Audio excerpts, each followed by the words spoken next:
Muy bien, compañeros y compañeras, buenas noches, bienvenidos, bienvenidos. Siento en mis oídos la música más maravillosa, que es la charla de los compañeros.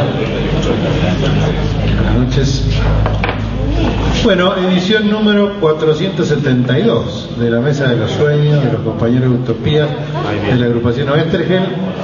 472 reuniones filmadas, además, y guardadas en un archivo. Para nosotros es de lujo, porque han desfilado grandes compañeros, como los de esta noche, y para nosotros es un orgullo que tantas cosas importantes han sucedido en esta pequeña comida de los compañeros. Y vamos a empezar con los compañeros José Cárcova y Santiago Cavada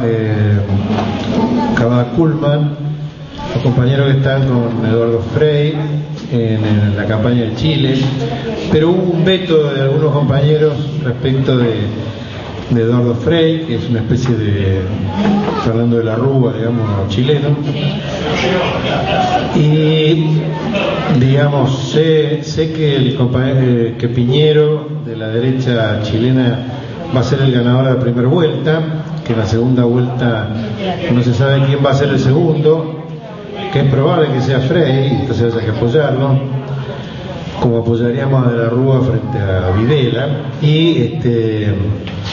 pero que hay un juego del hijo del fundador del MIR, este chico Enríquez, que ahora se puso Honorami en homenaje a su papá, al esposo de su mamá, digamos, al segundo esposo de su mamá,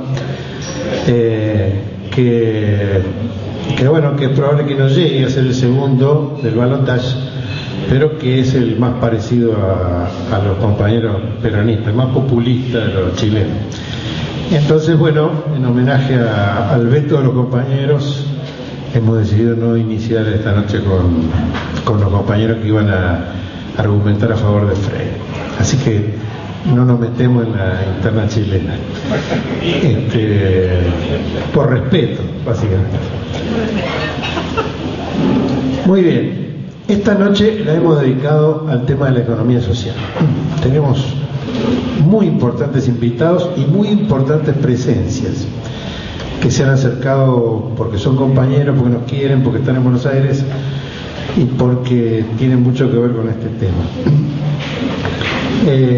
Y bueno, vamos a ir viendo la jerarquía de las personas en la medida que la vamos a ir presentando, y vamos a empezar con un compañero que nosotros hace mucho tiempo seguimos y lo escuchamos, lo hemos escuchado siendo miembro del gobierno de Antonio Cafiero en la provincia de Buenos Aires, muy atentamente, y esta noche tenemos el honor, hace mucho que lo queremos traer, pero esta noche tenemos el honor de tenerlo aquí. Va a iniciar él esta noche y lo vamos a invitar a que pase, que es el compañero Oscar Tangelson, el secretario de Economía Política del Ministerio de Economía de la Nación. No es que su puesto no sea importante, pero nosotros lo hemos invitado porque es Oscar Tangelson. No somos no nos motivan mucho los lugares que ocupan los compañeros, sino su jerarquía que traspasa los gobiernos y los momentos. Vamos a poner esta reunión bajo la protección de compañero sargento sobreviviente del ejército del general Valle, compañero Porfirio Calderón, que nos bendice con su presencia. Muy bien, el compañero Plata. Bueno, muy buenas noches, compañeros. En realidad, lo que Martín nos dice es que soy ex secretario de Política Económica, por eso en realidad es mucho más meritorio que me haya invitado. Ahora he vuelto a mi viejo amor, así que soy como decano en la Universidad de Lanús. Y hoy es un día muy especial. Hay cosas que me parecen importantes. Una primera la planteó Scalabrini Ortiz, cuando decía que si uno tenía una duda sobre economía le preguntara a un economista. Si no entendía claramente, que le volviera a preguntar. y si entonces seguía sin entender es que le estaban mintiendo. El segundo punto es que es una fecha muy importante hoy.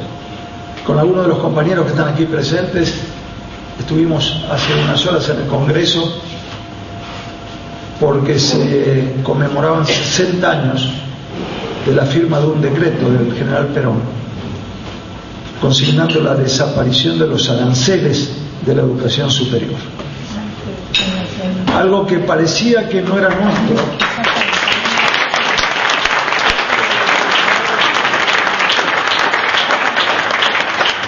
Eso determinó que 2 años atrás, con los compañeros de la Cámara de Diputados y de Senadores, se le ha propiciado el dictado de una ley por la cual se establece el 22 de noviembre como el Día de la Gratuidad de la Enseñanza Superior. Y esto es lo que conmemorábamos hoy. Lo que me parece muy importante es en qué medida esto no se trata de una decisión aislada, sino que una decisión de ese tipo tiene la característica de formar parte de un proyecto nacional. Y creo que esto es el tema que me parece importante el poder compartir hoy con ustedes. Creo que tenemos la responsabilidad en este momento de la historia de la Argentina de poder compartir el debate acerca de la naturaleza del proyecto nacional en que se inscribe cada uno de los esfuerzos que se están haciendo. Si uno percibe la fuerte oposición que algunas medidas han determinado, podría pensar que se trata de una medida aislada. Y sin embargo, lo que me parece importante que vayamos advirtiendo es el conjunto, la trama, la estructuración de un proyecto en el que cada una de estas medidas cobra sentido. Y hoy lo recordábamos, hoy el ministro de Educación, también un compañero, planteaba en qué grado realmente la modificación del presupuesto de la educación es una señal de lo que el gobierno ha querido hacer a lo largo de estos años, en qué medida ha modificado una tendencia. Y yo querría ejemplificarlo a partir de esta idea de decir, en primer lugar, analizar cómo fue el proceso de evolución que en los últimos años hemos tenido en términos económicos. El segundo, en qué grado tenemos que plantearnos los ejes temáticos de un debate para el siglo XXI. ¿Y por qué esa responsabilidad? En gran medida solo es posible encararla desde el peronismo. Porque en la práctica significa superar una visión del corto plazo, una visión de lo inmediato, una visión de la solución de los problemas de muy corto plazo. Muchas veces me dicen, la urgencia de lo cotidiano impide tener tiempo para formular un proyecto. Y yo creo que es precisamente al revés. Es la falta de un proyecto del país lo que nos hace esclavos de las urgencias cotidianas. Por lo tanto, lo que tenemos que debatir, y la única fuerza política que está en condiciones de hacerlo, es precisamente el peronismo. Le voy a pedir al compañero que pongamos simplemente como un ejemplo nada más el que sigue.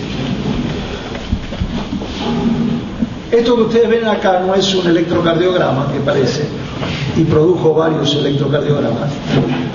Es la evolución de la economía argentina a lo largo de los últimos 30 años. Ahí podemos ver dos cosas.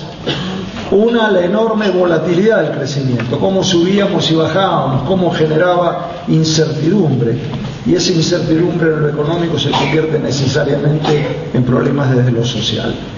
Hay una verdad de perogrullo que yo quiero compartir. Los problemas económicos no tienen solución económica.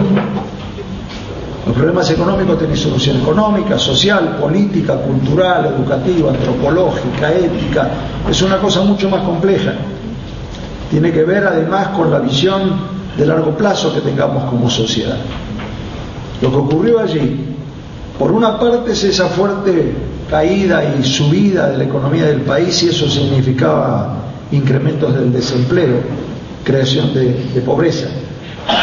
Pero la otra, la más grave tal vez, si ustedes ven, desde el año 76 hacia el 2001, 25 años de dos momentos de ruptura institucional de la Argentina. La Argentina creció 1% por año, que es lo que crece la población. Por lo tanto, en 25 años no crecimos. en tanto buena parte del mundo estaba en un proceso de transformación y crecimiento. Como queda evidenciado porque esa curva, que podría tener altibajos, pero seguir hacia arriba, en realidad lo que ve es una clara tendencia al estancamiento. ¿Qué se nos planteaba? Esto es una de las partes de las explicaciones. Tuvimos déficit de presupuesto a lo largo de todo ese tiempo. Lo que encaró el gobierno de Kirchner fue una decisión que parecía bastante difícil de entender, que era la que teníamos que tener superávit. ¿Por qué? Es que estábamos realmente, como se nos acusaba, planteando la lógica del Fondo Monetario, que planteaba precisamente hay que tener superávit. El punto fundamental es que lo que nos vendieron durante casi 30 años es que teníamos que hacer buena letra. Si hacíamos buena letra y cumplíamos todos los compromisos y no hacíamos ruido, iba a haber un flujo de recursos del exterior que nos iba a permitir compensar la falta de recursos internos que teníamos. ¿Esto se cumplió? La verdad que se cumplió. Esta es la deuda argentina. En el año 76, cuando dieron el golpe contra Isabel, la deuda del país era 3.000 millones de dólares. Y una de las razones que justificaba ese golpe es que estábamos insoportablemente endeudados. Las dos partes en gris que hay allí, que es cuando más crece la deuda, una es la tablita de Martínez de Oz y la otra es la convertibilidad. Esto significaba esencialmente la destrucción de la industria nacional, la destrucción del trabajo, el haber llegado de tener casi nulo desempleo en los 70 a tener 25% de desempleo abierto.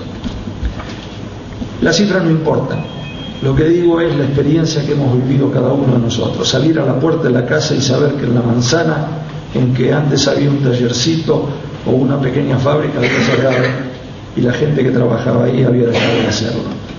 En cambio, lo que ocurrió cuando planteamos una estrategia de política diferente fue romper con esta trampa de la deuda y comenzar un proceso que tiene que ver con la posibilidad de crecer con nuestros propios recursos. Por eso el superávit. Pero quiero dar una idea de la magnitud y en qué medida significa una decisión de gobierno importante que se adoptó desde el inicio del gobierno de Kirchner. En 2003, cuando Néstor Kirchner toma la presidencia, los intereses de la deuda, los intereses nada más, eran el 8% del Producto Bruto del país. La educación era el 4%. Quiere decir que pagábamos el doble por intereses de la deuda respecto al presupuesto total para educación. No es un tema financiero, es un tema de decisión política respecto a las prioridades para el uso de los recursos. Hoy los intereses de la deuda son el 2% y la educación es el 6%. Significa que lo que era la mitad de los intereses de la deuda hoy es 3 veces los intereses de la deuda. ¿Significa un hecho financiero? No, significa esencialmente una decisión de política. Del mismo modo que Perón toma en el 49 la decisión de eliminar los aranceles y hacer accesible la universidad para todos, del mismo modo se plantea, tenemos que revertir un proceso por el cual salen los recursos del país y por el contrario hacer que se inviertan en educación. ¿Qué dimensión tiene? Tiene la dimensión desde luego de lo social, la posibilidad de volver a constituir a la educación en un proceso de inclusión, pero significa una piedra angular en una estrategia de largo plazo de crecimiento de la Argentina. No debemos, y el peronismo no debe hacerlo, pero no podemos tampoco competir en el mundo por bajo costo de mano de obra. No se puede competir con Malasia